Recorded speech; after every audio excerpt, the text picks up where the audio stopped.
Salut les filles.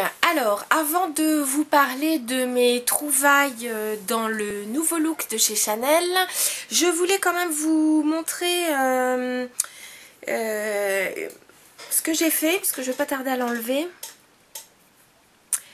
Parce que donc en allant me balader il n'y a pas très longtemps, j'ai trouvé, figurez-vous, des vernis China Glaze et en particulier les crackers. Donc comme j'avais mis juste avant dans la collection Texas de chez OPI le Too Hot Pink to Hold Them qui est un rose plutôt fuchsia mais très léger, vous savez il est assez transparent. Et bien écoutez, par dessus j'ai mis donc ce cracker China Glaze qui est donc le Haute Métal et qui est donc un rose métallisé. Et écoutez, voilà ce que ça donne, j'ai vraiment aimé, je trouve ça très sympa.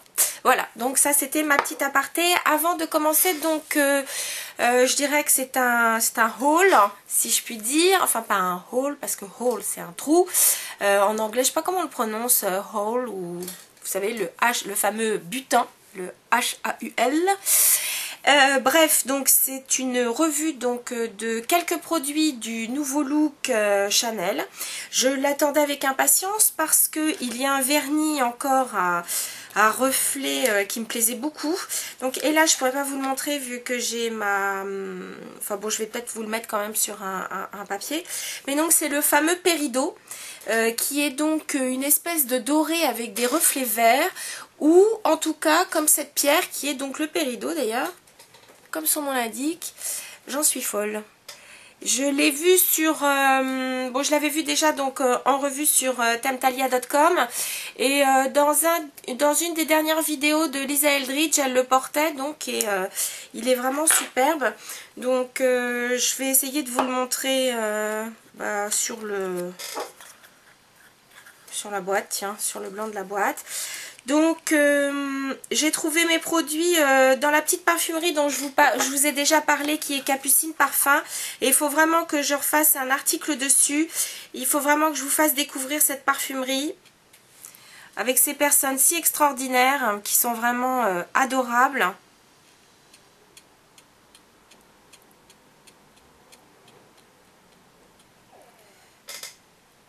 Alors voilà ce que ça donnerait. Ah, mais la lumière est un peu pourrie. Vous voyez, il a des reflets presque dorés et verts. Sauf que le vert, là, vous ne le voyez pas parce que la luminosité est carrément pourrie. Mais là, moi, je le vois vert. Mais effectivement, il a des reflets dorés. Non, il est superbe. Alors, il y avait le quartz aussi sur lequel j'ai hésité. Il faut que je reprenne avec moi un Chanel qui était le trapèze, je crois. Il faut que j'aille voir s'il n'est pas trop ressemblant. Et s'il n'est pas trop ressemblant, je le prends. Voilà. Alors, je vais vous montrer aussi, j'ai pris le blush du look qui s'appelle Rose Écrin. Chez Chanel, il y a les tweeds aussi, enfin oui, je sais pas si c'est les tweeds ou ceux qui sont matelassés. J'en raffole moins parce que je les trouve un peu secs. Par contre, les classiques, les fards à joues contraste, je crois qu'ils s'appellent, moi je les trouve super. D'abord, j'aime leur odeur. Voilà, ça se présente. Un bon Chanel, hein, c'est toujours Chanel. Enfin quand je dis c'est toujours Chanel, le packaging est toujours très chic, mais voyez ce rose, c'est un rose pâle plutôt froid. Attendez, je vais faire un swatch sur le doigt, voyez, je vais le mettre. Par contre sur le non, ça ne rend pas justice du tout, la lumière rend pas du tout justice parce que il est beaucoup plus lumineux. Je ferai un make-up avec, de toute façon vous verrez, il est vraiment joli. Puis oh là là, c'est une odeur de rose. Ça sent bon. J'adore. Et contrairement à ce que certaines disent, moi je trouve qu'ils tiennent bien ces blushs. Je les trouve très bien. J'en ai plusieurs. Et je les trouve très bien. Alors, la nouveauté chez Chanel, ce qu'ils appellent donc les ombres à paupières iridescentes, ce sont les illusions d'ombre. Voilà. Alors j'en ai pris 3. J'ai pris la mirifique, enfin la couleur mirifique, qui est un noir. Enfin un noir. Comme vous allez le voir, pardon. Noir mais avec tellement de reflets.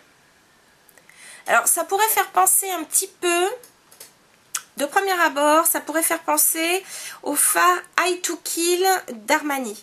Je trouve qu'ils sont plus faciles à travailler que les Armani. C'est une texture qui fait penser à de la poudre quand on le prend. Mais quand on le met... je vous ai dit de la poudre, pardon, de la crème. Quand on le met... Alors, vous voyez déjà les reflets. Sublime. Et quand on le met, ça se travaille. Regardez. Regardez quand on le travaille. Ça s'étire et ça devient de la poudre. C'est extra. Et regardez comment on peut faire un fondu. Vous avez vu ça? Puis alors des reflets. Je n'en reviens pas. Et alors, il est donc, il est vendu avec donc un petit pinceau rétractable. Voilà, comme ceci. Donc on peut s'en servir comme eyeliner, ce que je vais faire tout de suite. Donc je vais prélever du produit. Donc qui est un peu comme une mousse. Voilà, une espèce de mousse. Donc pour faire un trait d'eyeliner classique, voyez. Donc très bien. Et sinon, donc avec le pinceau, pardon. Bon, on peut faire ça avec un autre pinceau, mais regardez, vous appliquez, pardon, pas de pratique.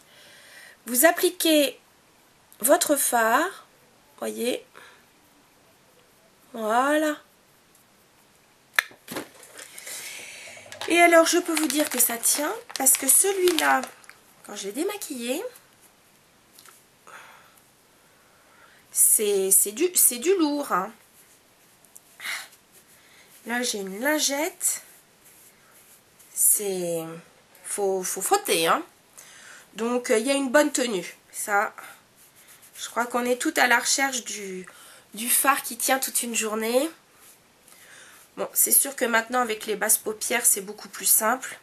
Mais bon, on est tout un peu pareil.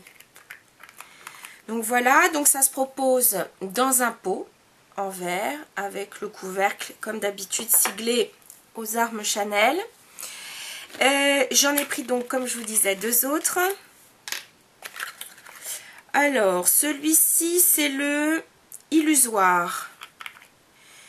Illusoire, c'est une espèce de gris un peu taupe, un peu mauve. Ça vous savez que c'est des couleurs que j'adore. Donc, bien entendu, vous n'allez pas voir comme il se doit. Parce qu'il est vraiment gris, taupe, mauve. Mais quand je vous dis mauve, c'est... Enfin, vraiment, quoi. Oh là là, qu'est-ce que... Je suis désolée, vous les voyez pas bien. Mais enfin, par contre, ce que vous voyez, c'est qu'ils sont vraiment très, très lumineux. C'est vrai qu'ils font nacré, certes, mais c'est plus... Quand on les travaille, d'ailleurs, franchement... C'est vraiment super subtil. Là, c'est parce que la caméra, enfin le caméscope est pas super, mais je vous assure, les reflets sont vraiment magnifiques. Je trouve vraiment très très beau. Et l'autre, j'ai pris, vous n'allez pas du tout être étonné par les couleurs que j'ai prises de toute façon. Il s'appelle Épatant. Et cette fois, c'est un peu, vous savez, c'est gris vert, pareil, c'est gris kaki que j'affectionne tout particulièrement. Et lui, il a un reflet carrément, une espèce d'un peu kaki, enfin, gris, kaki bronze, vous voyez. Bon, vous me connaissez, de toute façon, c'est des couleurs que j'adore. Et pareil, des reflets, c'est une pure merveille. Alors, dans la collection, existe un blanc argent. Moi, je le prendrais peut-être pas, mais je pense que sur des peaux un peu mat en highlighter, ça peut être très beau. Il y en a un qui est dans les couleurs un peu... moi, je trouve qu'il ressemble un peu au pigment melon de chez MAC. Je me demande si il passera pas dans mon escarcelle. Et il y a aussi une espèce de... Je trouve que ça ressemble à Cranberry. De chez MAC et il est vraiment superbe lui aussi, j'avoue que j'hésite. Donc voilà, c'est ces ombres sont au nombre de 6. Et vraiment, et elles se travaillent toutes pareilles. Vous pouvez les mettre en eyeliner ou en ombre. Vous pouvez donc bien entendu les mélanger. Il n'y a pas de souci, il n'y a pas de contre-indication. Et elles sont vraiment très confortables et surtout longue tenue. Donc ça c'est plutôt chouette. Bon, dans le look il y avait un quad qui était assez joli. Bon, il y avait beaucoup de couleurs que j'ai déjà dans d'autres marques, mais j'avoue que je me serais bien laissé tenter. Et ils ont remis en avant une ombre que je vous avais montré, un duo qui s'appelle Kaki Clair. Oui, c'est Kaki Clair ou Kaki Discret, je sais plus. Non, Kaki Discret, je sais plus. Enfin bref, celle-là, cette ombre, enfin ce duo, il est vraiment superbe et vraiment pareil, une très bonne tenue. Je vous en avais déjà parlé, je vous le remontrerai, je l'ai de toute manière, je l'avais acheté. Donc voilà, c'était ma petite revue. Donc en cadeau, j'ai eu parce que Chanel sort les rouges allures Velvet. Voilà la pub. Ce sont des rouges mat. Je les ai pas encore essayés, donc je vais avoir de quoi, puisque donc elle m'a gentiment offert de quoi les essayer. Et puis je suis très contente parce que moi qui aime les parfums un peu chyprés, bien sûr j'aime beaucoup le numéro 19 de chez Chanel. Et là Chanel a sorti le numéro 19 poudré, c'est-à-dire que ça reste toujours un chypré mais avec une note, je dirais, un peu plus, comme son nom l'indique, poudré, un peu plus douce, un peu plus, peut-être un petit peu moins... Enfin voilà, je vais l'essayer, je vous dirai ce que j'en pense, même si sur un blog ou sur une vidéo, c'est quand même assez délicat de parler d'un parfum parce que c'est vrai qu'un parfum, bon, comme ça touche bien sûr à l'odorat, c'est un peu délicat d'en parler, mais enfin bon, je vous dirai ce que j'en ai pensé. Donc voilà, c'était mes nouveautés chez Chanel, dont le vernis Peridot que j'ai hâte de porter et de vous montrer, et puis donc les fameuses illusions d'ombre avec lesquelles je vais faire très rapidement des make-up. Voilà. Écoutez les filles, si vous avez craqué sur les nouveaux looks qui commencent à arriver, n'hésitez pas à le partager. J'ai vu quelques nouveautés par exemple chez Saint Laurent qui sont absolument sublimes, question couleur. Je trouve qu'on revient beaucoup au vrai Saint Laurent entre guillemets de l'époque, avec des couleurs assez présentes, assez flashy mais en même temps portables. Donc il faudra que je vous en reparle. Et puis je vous dis à très bientôt les filles. Salut!